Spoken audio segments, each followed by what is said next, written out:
I think as nonfiction and nonfiction, we have to be especially careful because we are dealing with people's lives in these essays. We're dealing with stories. Some of them are very tender and close to their heart. If that's, they should be. But they should also be safe to experiment with style, to be brave with story, and to put things forward and not feel as though they're going to be under siege because of it. And so we accept all kinds of stories in nonfiction, and all we ask is that they be well told, that they be well executed. And then our job as workshop participants is to give our best criticism toward that end. All of those elements are also found, of course, in fiction. And as we know, literature depended upon fiction to tell the true story that could not be approached in nonfiction. And that's changed now in the last 50 years. And we now like the personal story. We don't have to read The Grapes of Wrath to hear the story of the migrant worker. We look for the migrant worker. We look for that voice. And that's a tremendous upsurge in personal stories, wanting to hear it, the real story instead of the imagined one, is a new element of literary work. It's just a different process. I think that sometimes if you look, you think of fiction writers looking with one part of their brain, they're creating. Nonfiction is looking back and trying to make meaning of what is. And that work is there, it's a matter of recognition. Sometimes it can be more difficult. I tell students that writing fiction is like knitting a sweater. You pick a pattern, you pick the colors, you decide on the shape and the size, and then you set about making it happen. If you don't like something, you can tear it out and start back down again. Nonfiction writers walk into a room and the entire wall is covered with a tapestry. That's their life. Everything seems connected. It's all one piece in their minds. And their job is to find one thread, sometimes two threads, and follow it through to some sort of meaningful conclusion. Nonfiction has been an incredibly broad genre always. Creative nonfiction, the reason that we put the word creative on it is to separate those more practical forms, the self-help books, the cookbooks, the sort of polemic sorts of works, religious or political works that, autobiographies or biographies or textbooks. All of those are nonfiction. Creative nonfiction lends itself to interpretive nonfiction, and so people who are looking and analyzing and articulating their own experience or the experience of others are doing creative nonfiction. They're reconstructing life on the page. I guess similar to what a fiction writer would do, but they're working with a different set of facts and figures. And really good nonfiction reads as though it could be fiction. Really good fiction reads as though it could be true. And so we're both aiming for the same thing, we're just using a different set of tools. Sometimes students don't know exactly what their goals are. They've made the leap, and I can help sometimes talk them through to what it is they want,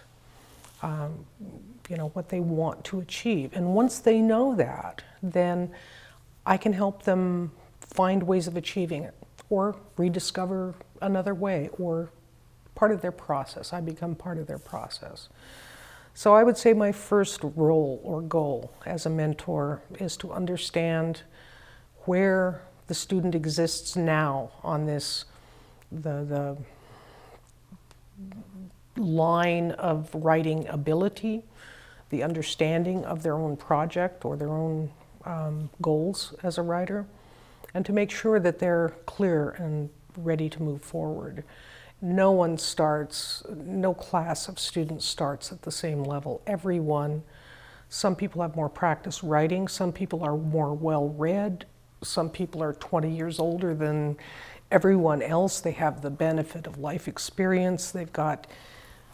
They're far ahead in some ways and perhaps behind in others. And so everyone is at a different place on this scale of being a writer, or even having the hubris to call themselves a writer. That, takes a year or so right there.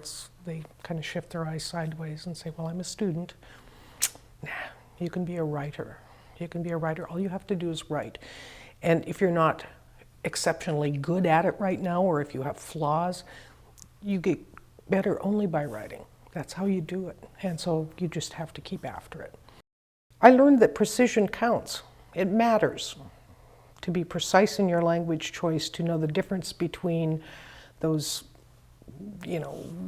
it's, pair. The details matter. They matter. They matter to editors. They matter to readers. And students who are not willing to do the basics. They want to be the star, but they don't want the 5,000 hours in the chair that gets them there. I learned that it's important to be precise. It's important to be to pay attention to the details. I've learned long and hard lessons about embellishment, how or why not to embellish for the sake of what we consider truth. It's important to remain as close and as honest to the facts as we can. And especially when there's this little voice in your head saying, well, that's the truth, but it's not the fact. Is that good enough? And I'm here to say no. No, most often it's not. You need to, if you're writing nonfiction, be honest. And if you are embellishing, you need to say so. Mary Blue would say, write what you write and call it what it is. And it's really as simple as that. Some of the best lessons that I learned is that no one is ever truly alone in any aspect of their life and their difficult stories. That there are people out there who have shared experiences similar. I can remember when I first began at the university as a 30-odd-year-old single parent with very little to recommend me. I had never been to college, was terrified that I would be far too stupid to go to college. I never told anyone where I was from because I was self-conscious of that. I had been raised on a cattle ranch 50 miles from the nearest small town, had spent no time at all outside of the county where I was raised. I knew one tiny community, one way of life, infinitesimally well, but I knew nothing of the outside world. And I assumed that meant I was stupid, ignorant maybe.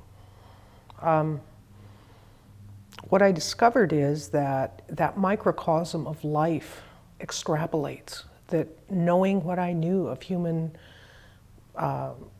behavior and reactions and the ways of life that I came up in